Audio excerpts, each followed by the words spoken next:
Sanktsiები ბიძინა ივანიშვილს მის გარემოცვას და პროპაგანდისტულ მედიებს, პოლიტპატიმრების გათავისუფლების მოთხოვნა და ვიზა ლიბერალიზაციის შეჩერების საფრთხე მთელი მოსახლეობისთვის. ევროპარლამენტის საგარეო საქმეთა კომიტეტმა 53 ხმით 14-ის წინააღმდეგ მიიღო რიგით მეორე კრიტიკული ანგარიში საქართველოს როგორც კანდიდატი ქვეყნის შესახებ. ანგარიში 2025 წელს მიმოიხილავს. დოკუმენტში სხვა საკითხებთან ერთად დაგმობილია დემოკრატიული უკუსვლა და ქართული ოცნების ავტორიტარიზმისკენ სვლა, რეპრესიული კანონების მიღება და პოლიტიკოსებისა და მოქალაქეების დაპატიმრება. ასევე ნათქვამია, რომ საქართველო კვლავ არ უერთდება რუსეთის, ბელარუსისა და ირანის წინააღმდეგ დაწესებული სანქციების აბსოლუტურ უმრავლესობას. ანგარიშით ევროპარლამენტარები მოუწოდებენ ევროკავშირის ყველა ქვეყანას მიიღონ კოორდინირებული შემზღუდავი ზომები ყველა პასუხისმგებელი პოლიტიკოსის, ოფიციალური პირისა და ხელშემწყობის წინააღმდეგ. დოკუმენტის მიხედვით ეს მოიცავს სანქციების სიების გაფართოებას, აქტივების ყოვლის მომცველ გაყინვას და სავიზო აკრძალვებს მათთვის, ვინც პასუხისმგებელია სახელმწიფოს მიტაცებაზე, რეპრესიებსა და რეჟიმის მიერ დაფინანსებულ პროპაგანდაზე. ანგარიში მოითხოვს დაუყოვნებლივი და მიზანმიმართული პერსონალური სანქციების დაწესებას ბიძინა ივანიშვილის, მისი ოჯახის წევრებისა და კომპანიების წინააღმდეგ.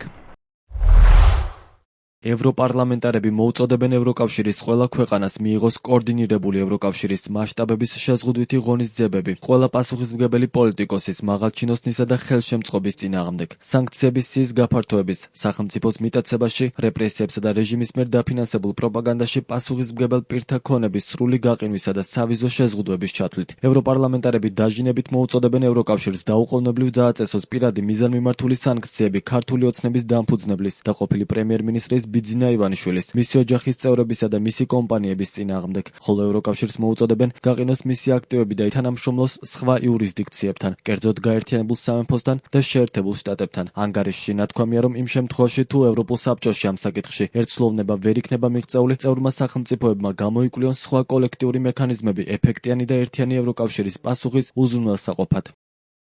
ანგარიში ნათქვამია, რომ საქართველოში დემოკრატიული უკუსვლის სერიოზული გაგრძელების ფონზე ევროპარლამენტარები სინანულით აღნიშნავენ, რომ ქართულმა ოცნებამ არანაირი ნაბიჯი არ გადადგა ნეგატიური ტენდენციების უკუქცევისთვის. დოკუმენტში ხაზგასმულია, რომ ევროკავშირის და წევრი სახელმწიფოების ქართულ ხელისუფლებასთან ჩართულობა მკაცრად უნდა იყოს დამოკიდებული იმაზე, გადადგამს თუ არა ხელისუფლება ხელშესახებ და გადამოწმებად ნაბიჯებს დემოკრატიული რეგრესის, რეპრესიების და რუსული სტილის ანტიევროკავშირული დეზინფორმაციის შეჩერების მიმართულებით. როგორც ანგარიში წერია, დოკუმენტი გამოხატავს სრულ солиდარობას ქართველი ხალხის მიმართ, რომელიც კვლავ მიისწრაფვის ევროპული და დემოკრატიული საქართველოსთვის. ამასთანავე მოხსენება ინარჩუნებს ევროპარლამენტის წინა პოზიციას საქართველოს პარლამენტის და მის მიერ დანიშნული პრეზიდენტის ლეგიტიმურობის არაღიარების შესახებ.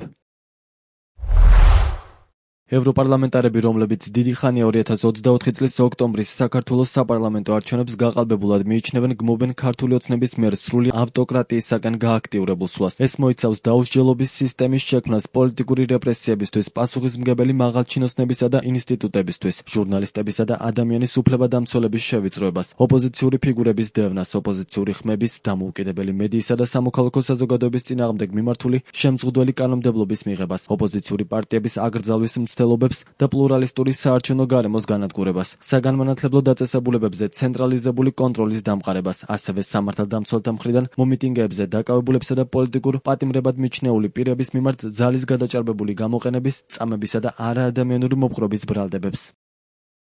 ანგარიში ასევე არის მოწოდება, რომ ქართულმა ოცნებამ გაათავისუფლოს პოლიტიკური ნიშნით დაპატიმრებული ადამიანები და აღნიშნავს, რომ ასეთი პატიმრების არსებობა შეუთავსებელია ქვეყნის ვალდებულებებთან, ევროკავშირთან ასოცირების შეთანხმების ფარგლებში. დოკუმენტის თანახმად ქართულმა ოცნებამ არა მხოლოდ შეაჩერა, არამედ ფაქტობრივად შეცვალა საქართველოს ევროპული ინტეგრაციის კურსი. როგორც ანგარიშია ხაზგასმული, საქართველოს ხელისუფლების მხრიდან უმოქმედობის გაგრძელებამ შეიძლება გამოიწვიოს მთელი მოსახლეობისთვის უვიზო მიმოსვლის შეჩერება, რაზეც ქართული ოცნება სრულად იქნება პასუხისმგებელი. ევროპარლამენტი აღნიშნავს, კომისიის წინადადებას შეაჩეროს უვიზო მიმოსვლა ქართული დიპლომატიური, სამსახურეობრივი და ოფიციალური პასპორტების მფლობელთათვის ევროკავშირის ყველა წევრ სახელმწიფოში, როგორც ქართული ოცნების რეჟიმის მიერ ფუნდამენტური ღირებულებების დარღვევის პირდაპირი შედეგი. წუხს, რომ დემოკრატიულ უკუსვლასა და რეპრესიებზე პასუხისმგებელი ქართველი თანამდებობის პირებისთვის ევროკავშირის მასშტაბით ვიზების აკრძალვა შეუძლებელი გახდა უნგრეთისა და სლოვაკეთის წინააღმდეგობის გამო. აფრთხილებს, რომ საქართველოს ხელისუფლების მხრიდან უმოქმედობის გაგრძელებამ შეიძლება გამოიწვიოს მთელი მოსახლეობის უვიზო მიმოსვლის შეჩერება, რაზეც სრულად პასუხისმგებელი ქართული ოცნება იქნება. ყოველწლიური ანგარიში, რომელზეც ევროპარლამენტში მუშაობა მიმდინარეობს, წარმოადგენს ევროპარლამენტის პასუხს ევროკომისიის გაფართოების ანგარიშებზე კანდიდატი და პოტენციური კანდიდატის სახელმწიფოების შესახებ. ამ შემთხვევაში ევროპარლამენტი აფასებს საქართველოს პროგრესს კომისიის 2025 წლის ანგარიშის საფუძველზე და მიიღებს რეზოლუციას, რომელიც წარმოადგენს პარლამენტის ოფიციალურ პოზიციას საქართველოს შესახებ. საკითხზე მომხსენებელია ლიეტუველი ევროპარლამენტარი ევროპის სახალხო პარტიიდან რასა იუკნევიჩიანი. კომიტეტის ხდომაზე მან განაცხადა, რომ ქართულმა ოცნებამ ყველაფერი გააკეთა განსხვავებული პოლიტიკური შეხედულების ადამიანების დასარწმუნებლად, რომ ქვეყანაში არსებული ვითარება არ აკმაყოფილებს ევროკავშირის კანდიდატობის კრიტერიუმებს. I would like to thank all the rapporteurs for their incredible unity in preparing this document. მინდა მადლობა გადავუხადო ყველა მომხსენებელს ამ დოკუმენტის მომზადებაში მათი წარმოუდგენელი ერთიანობისთვის. როგორც ჩანს, საქართველოს ამჟამინდელმა მთავრობამ ყველაფერი გააკეთა იმისათვის, რომ დაერწმუნებინა სრულიად განსხვავებული პოლიტიკური შეხედულებების მქონე ადამიანები, პოლიტიკური ჯგუფები, პროევროპული პოლიტიკური ჯგუფები, რომ ქვეყანაში არსებული ვითარება არ აკმაყოფილებს ევროკავშირის კანდიდატობის არცერთ კრიტერიუმს. მეორე მხრივ, ჩვენ ამ ანგარიშს ერევანში სპეციალური ფორუმის ფონზე ვიღებთ. ვფიქრობ, ყოველი პროდასავლურად განწყობილი ქართველი ბედნიერია, რომ სამხრეთ კავკასიაში ევროკავშირის პერსპექტივა ცოცხალია, თუმცა მესმის მათი ქართველების იმედგაცრუება, რომ თბილისი ამის მიღმა დარჩა. ამ ეტაპზე მე მჯერა საქართველოსა და ქართველი ხალხის ევროპული პერსპექტივის.